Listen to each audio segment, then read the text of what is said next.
When I saw Captain Marvel come out a couple of years ago, I really liked it, but I don't know if I liked it because of the controversy or because of the movie itself. So I decided to take a second look at it. And if I can't find anything defensible about this movie, and I have to side with the toxic fans that hate it, I may as well just stop making these videos altogether. Hey, welcome everybody. My name is Greg, and on this channel, I defend all of the nerdy movies and TV shows that you like that the internet says you shouldn't. Because on Hey, what's going on, bro?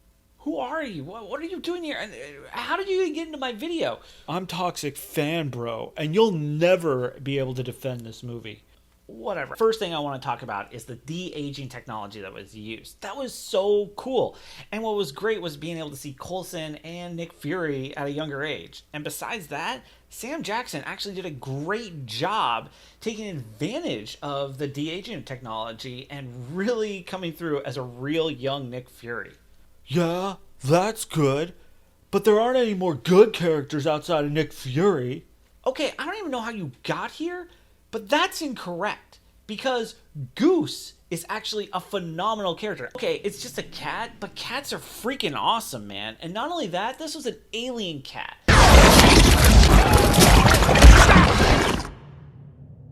Goose made everything much better just by being there.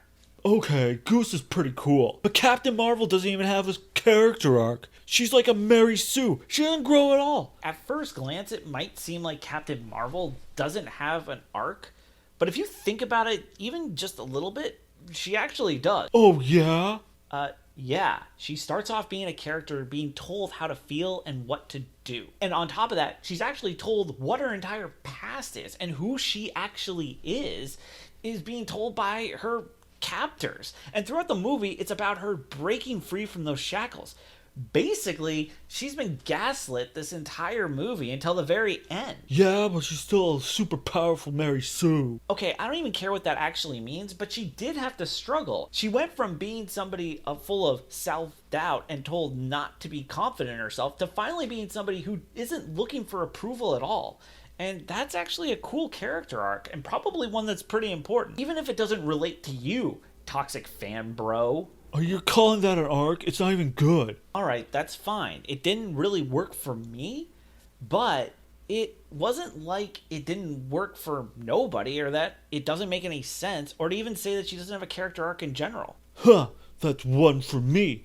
Okay, look, even if you do have a point that I may be sympathetic with, that doesn't mean I'm on your side. I actually want to get into some of the plot points of this movie. The story and the plot all make sense from a writing perspective. I mean, it's obvious why the Kree wanted to take her, because she had the technology of the Tesseract.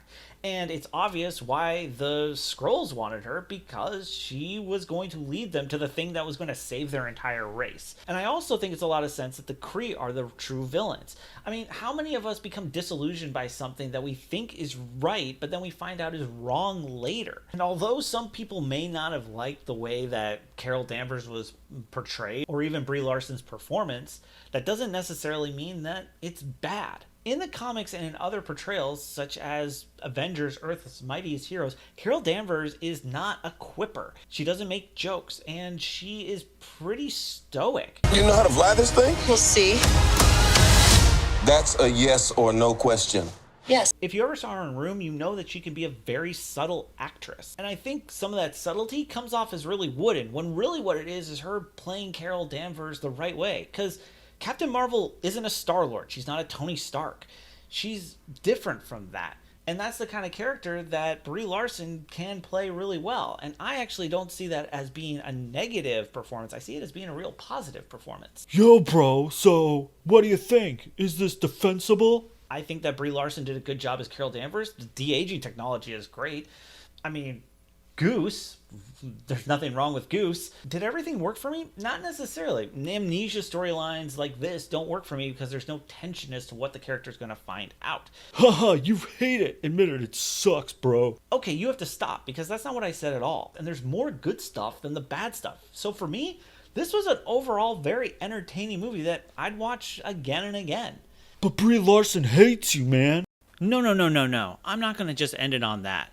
Because you know what? I learned something more about this movie today. Captain Marvel fans just want people to look at this movie without thinking of the controversy, to give it a fair shot, and to criticize it in good faith. And for certain critics, like Toxic Fanbro, not to just trash on it. And there's plenty of movies that I defend that are like this movie that you can check out right up here. And I promise you don't have to deal with Toxic Fanbro all the time.